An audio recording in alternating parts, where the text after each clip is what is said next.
चलिए, कल हम लोग पढ़े थे अम्ल और भस्म के बारे में, पढ़े थे ना कल सभी लोग। तो अम्ल क्या होता है? वैसा पदार्थ जो स्वाद में खट्टा होता है, उसे ही क्या कहते हैं?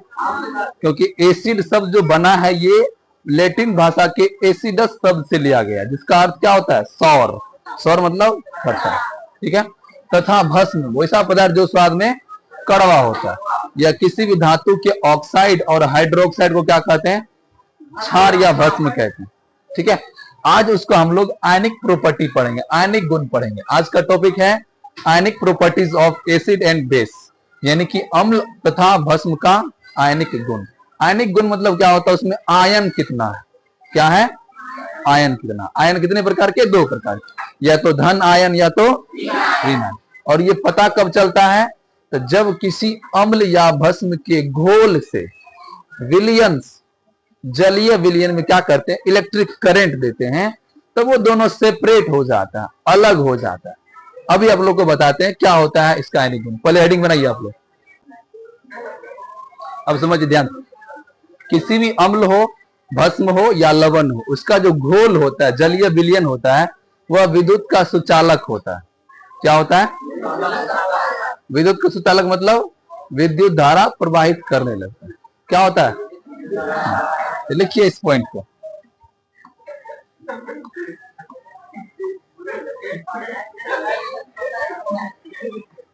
क्या होता है इसका? लिखो। किसी भी अम्ल का, अम्ल, भस्म, हाँ, या लवण का जलीय विलयन, जलीय विलयन विद्युत का सुचालक होता है। विद्युत का सुचालक होता है।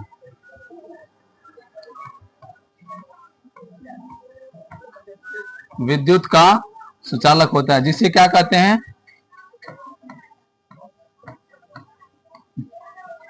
जिसे विद्युत अपघटय कहते हैं। विद्युत अपघटय, इसको हम लोग इंग्लिश टर्म में कहते हैं इलेक्ट्रोलाइट। क्या कहते हैं? इलेक्ट्रोलाइट कहते हैं, विद्युत अपघटय कहते हैं।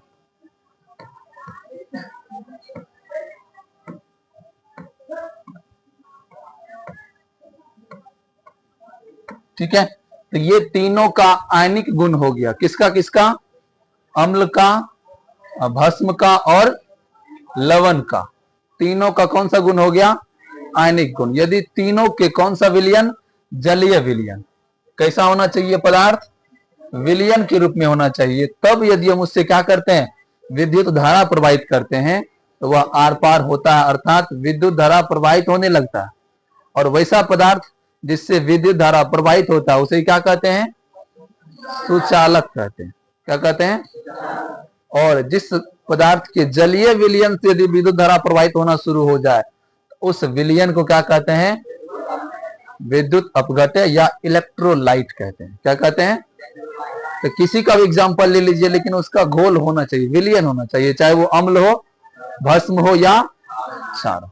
ठीक है, तो इलेक्ट्रोलाइट यानी कि विद्युत अपघटय पदार्थ का ये बहुत अच्छा गुण है, आयनिक गुण है। यदि उससे हम लोग विद्युत धारा प्रवाहित करते हैं तो धन आयन और ऋण आयन अलग अलग हो जाता है।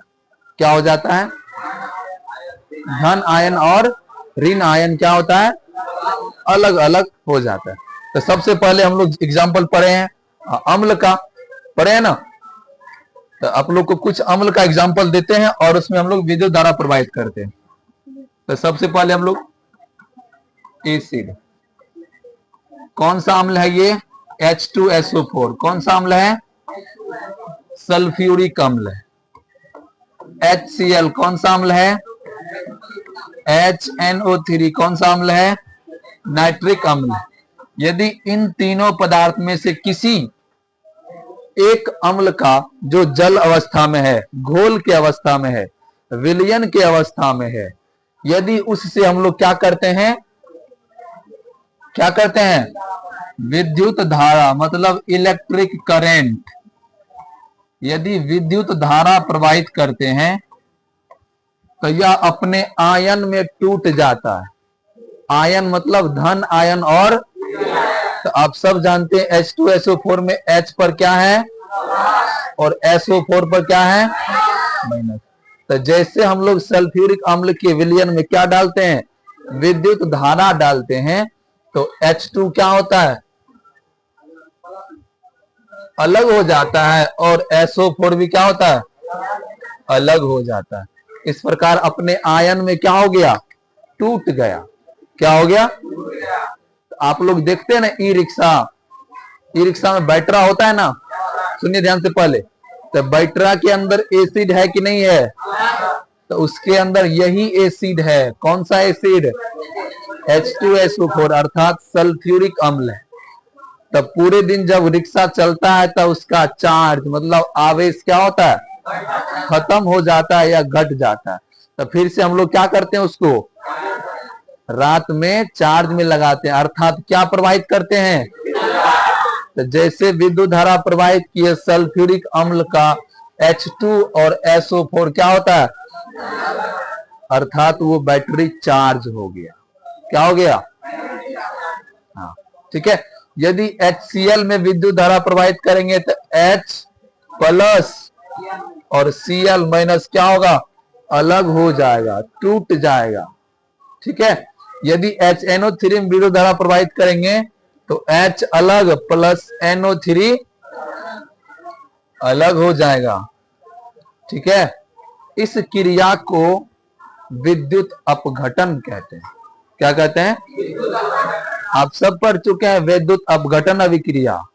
तो वैसी रासायनिक अभिक्रिया जिसमें क्या होता है, हाँ, विद्युत धारा प्रवाहित करने के बाद दो नए पदार्थ या दो से अधिक नए पदार्थ का निर्माण। तो देख लीजिए, दो पदार्थ का निर्माण हो रहा है। सल्फ्यूरिक अम्ल में क्या दिए, तो क्या हुआ, हाइड्रोजन और SO4 अलग हो गया। उसी प्रकार HCl में क्या दिए, तो क्या हो गया, हाइड्रोजन और क्लोरीन अलग हो गया। ठीक है। उसी प्रकार HNO3 क्या है, नाइट्रिक अम्ल है। यदि नाइट्रिक अम्ल में क्या दिए, तो H अलग और NO3। इस अभिक्रिया को, इस घटना को, इस क्रिया को क्या कहते हैं, विद्युत अपघटन कहते हैं। क्या कहते हैं, ये एग्जाम्पल हो गया किसका, एसिड यानी कि अम्ल का। ठीक है, इसको नोट कीजिए आप लोग जल्दी से का एग्जाम्पल। अब हम कुछ क्षार का एग्जाम्पल लेते हैं। ठीक है, हम लोग किसका इलेक्ट्रोलाइसिस करेंगे, क्षार का। एक एग्जाम्पल बताइए क्षार का, Na सोडियम हाइड्रोक्साइड, ठीक है, पोटेशियम हाइड्रोक्साइड या मैग्नीशियम ऑक्साइड, है ना ये सब। हाँ, तो यदि इसमें क्या करेंगे हम लोग, विद्युत धारा प्रवाहित करेंगे तो ये फिर से क्या होगा, टूट जाएगा, अलग हो जाएगा, अपने अपने आयन में टूट जाएगा। एक तरफ हो जाएगा धन आयन, दूसरी तरफ ऋण आयन। ठीक है, इससे क्या करते हैं, यदि क्या प्रवाहित करते हैं, विद्युत धारा प्रवाहित करते हैं, तो ये सभी क्या हो जाएगा, अलग हो जाएगा। Na हो जाएगा आपका धन आयन और Cl ऋण आयन। उसी प्रकार यदि KOH में क्या करेंगे, विद्युत धारा प्रवाहित करेंगे, तो पोटेशियम K हो जाएगा धन आयन और ऑक्सीजन हो जाएगा, सॉरी OH हो जाएगा ऋण आयन। ठीक है, कहां पे हूं, अच्छा सॉरी OH होगा ना। चलिए, MgO है तो Mg हो जाएगा, ऑक्सीजन हो जाएगा माइनस माइनस। ठीक है, इस प्रकार से क्या हुआ, आयन में टूट गया। और इस प्रकार किसी पदार्थ के जलीय विलयन का आयन में टूटना विद्युत अपघटन कहलाता है। क्या कहलाता है, लिखिए ये क्षार का एग्जांपल। अब कुछ एग्जाम्पल लेते हैं लवण का।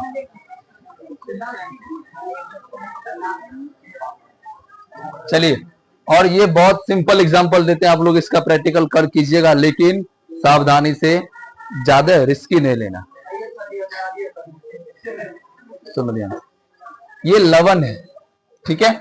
लवण मतलब, लवण का बेस्ट एग्जांपल क्या है? NaCl, सोडियम क्लोराइड, ठीक है। अभी आप लोग को लवण के बारे में कल पढ़ाए थे क्या? पढ़ाए थे। अम्ल के साथ यदि क्षार की अभिक्रिया होता है तो क्या होता है? लवण का निर्माण होता है। NaCl कल नहीं बताए थे? हाँ, तो NaCl क्या है? NaCl क्या है? लवण, ठीक है।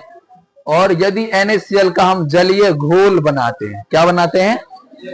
तो मान के चलिए अभी हम पानी पी रहे थे, ठीक है। 1 गिलास पानी है, इसमें क्या करेंगे? 10-20 ग्राम क्या करेंगे? नमक डाल देंगे और अच्छा से क्या करेंगे? घोल देंगे। तो ये क्या बन गया? NaCl का घोल बन गया।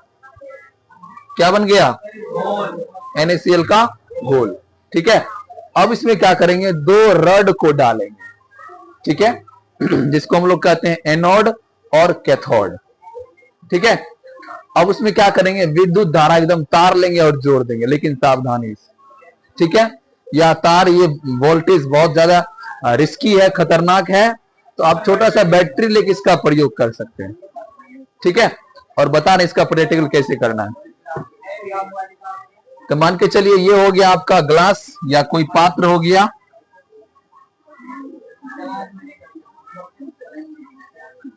ठीक है। और इसमें क्या क्या सब डाले हम लोग? नमक और, ठीक है, यानी कि इसमें हम लोग डाल दिए H2O प्लस NaCl का सॉल्यूशन, नमक और पानी का सॉल्यूशन डाल देंगे, ठीक है। इसमें 2 रड डाल देंगे, ऐसा रोड जो विद्युत धारा प्रवाहित करता है। या किसी के पास पेंसिल है? पेंसिल के अंदर जो ग्रेफाइट होता है वह भी विद्युत का सुचालक होता है, ठीक है। तो मान के चलिए कोई 2 रड डाल दीजिए, ऐसा जो क्या हो? विद्युत का सुचालक पदार्थ, ठीक है।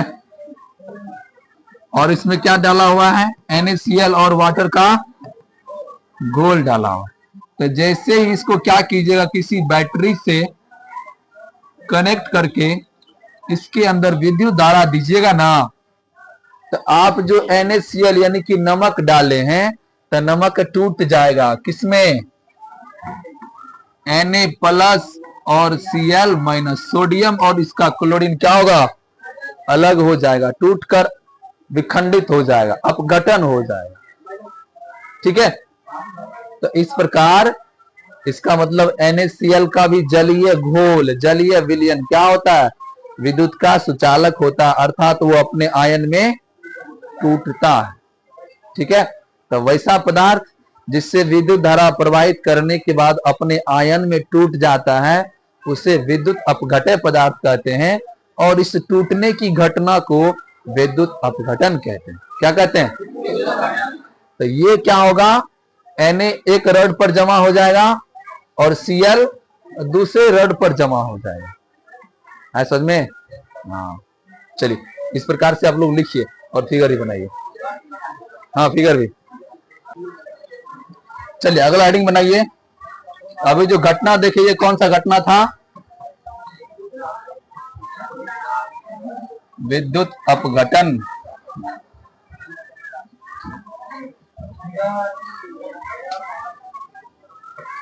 इसको हम लोग कहते हैं इलेक्ट्रोलाइसिस।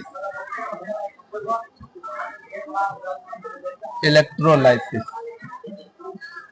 तो यह क्या है? ऐसी घटना है जिसमें क्या करते हैं, यदि किसी पदार्थ के जलीय विलयन विद्युत धारा प्रवाहित करने के बाद क्या होता है? आयन में टूट जाता है।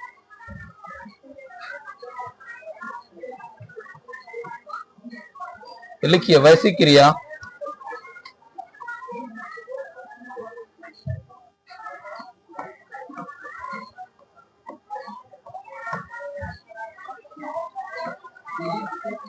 जिसमें किसी विद्युत अपघटय पदार्थ,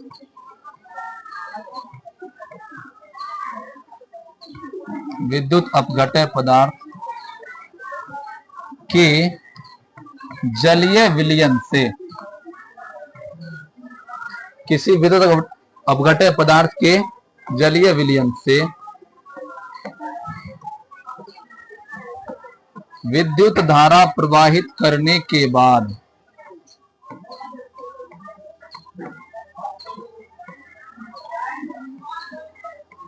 विद्युत धारा प्रवाहित करने के बाद अपने आयन में टूट जाता, अपने आयन में टूट जाता।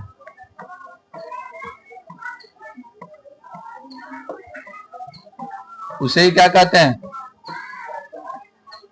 उसे ही अगला स्टेप पॉइंट देखिए, लिखिए नॉन इलेक्ट्रोलाइट्स।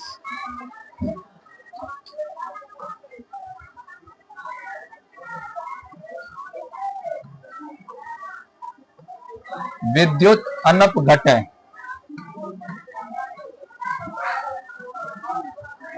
विद्युत अनपघटय। तो विद्युत अनपघटय किसे कहते हैं? जिसका जलीय विलयन विद्युत का सुचालक नहीं होता है। सिंपल सा डिफिनेशन। तो लिखिए वैसा पदार्थ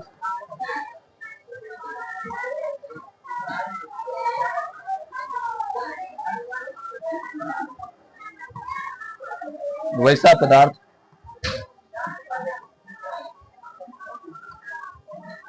जिसका जलीय विलयन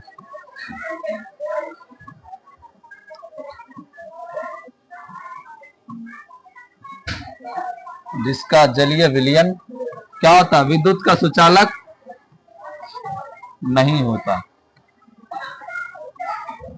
जिसका जलीय विलयन विद्युत का सुचालक नहीं होता।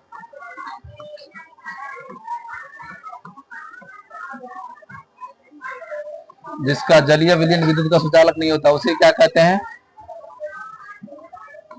विद्युत अनपघटय कहते हैं।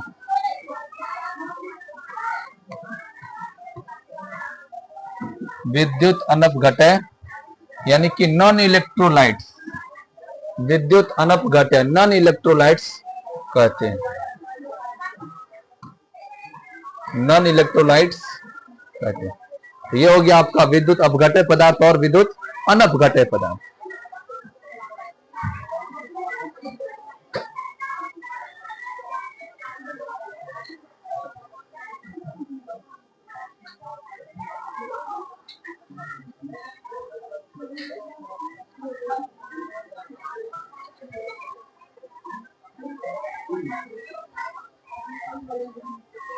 हो गया। इसका एग्जांपल क्या होगा? इसका एग्जांपल लिखिए ग्लूकोज।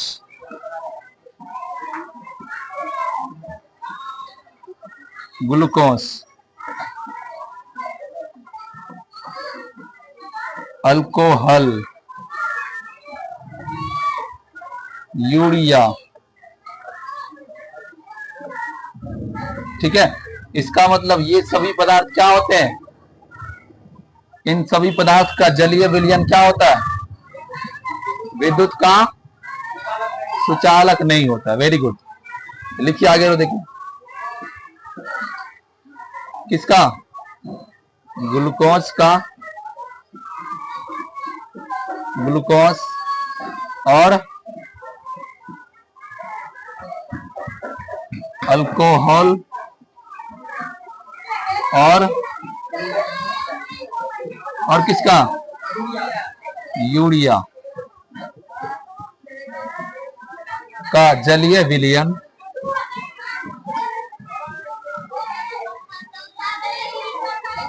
जलीय विलयन क्या होते हैं?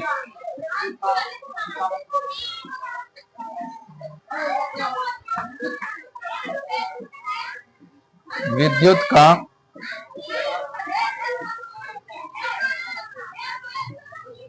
सुचालक नहीं होते हैं।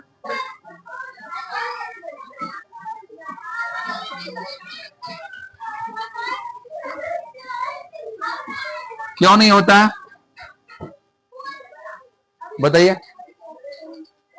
ये विद्युत का सुचालक क्यों नहीं होता है?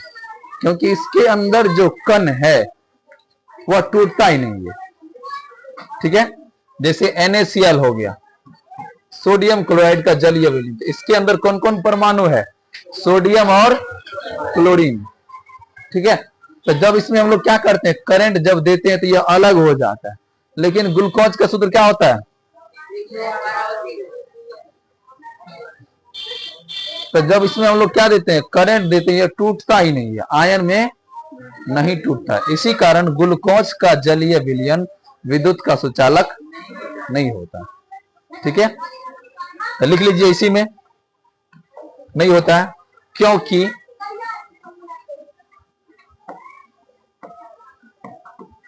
उसी में लिखिए, क्योंकि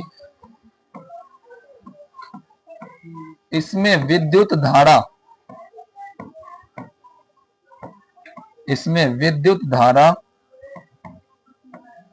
प्रवाहित करने के बाद,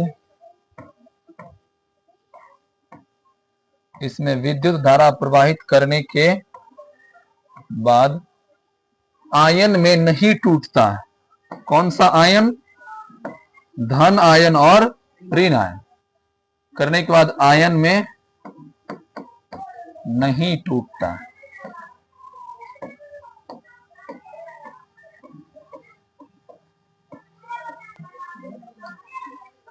आप लोग से क्वेश्चन, जल वाटर H2O विद्युत का सुचालक है या कुचालक?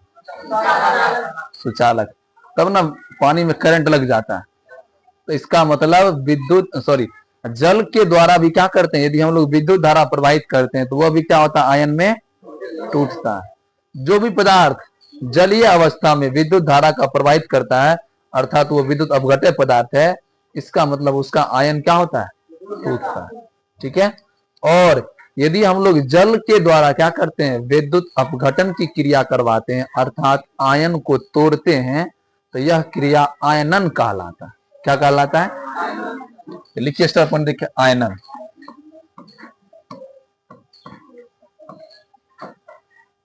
आयनन, आयोनाइजेशन।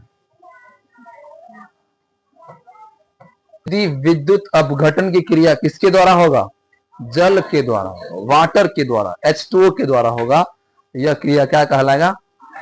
आयनन कहलाएगा, आयोनाइजेशन कहते हैं इसको। तो लिखिए, यदि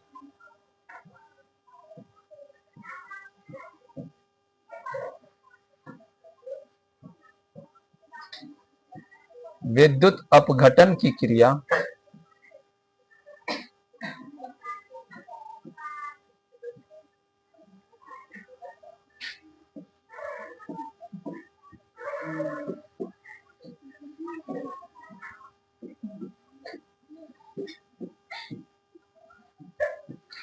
जल के द्वारा कराई जाती है,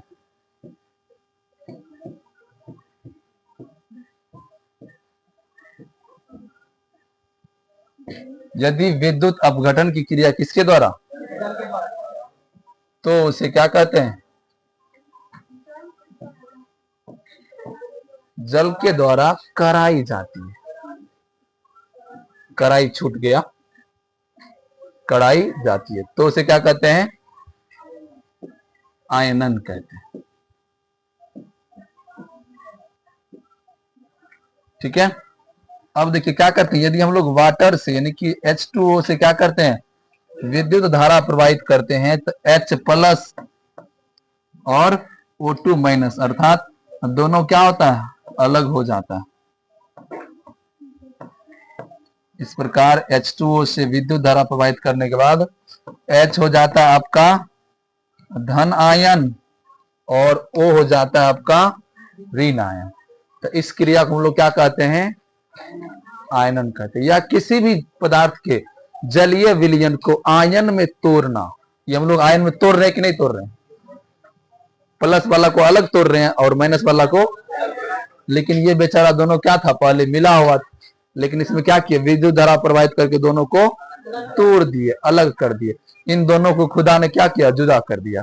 इस घटना को क्या कहते हैं हम लोग, आयनन कहते हैं। ठीक है, किसी पदार्थ के जलीय विलयन को आयन में तोड़ना ही क्या कहलाता है, आयनन कहलाता है, आयोनाइजेशन कहलाता है। लिखिए एग्जाम्पल,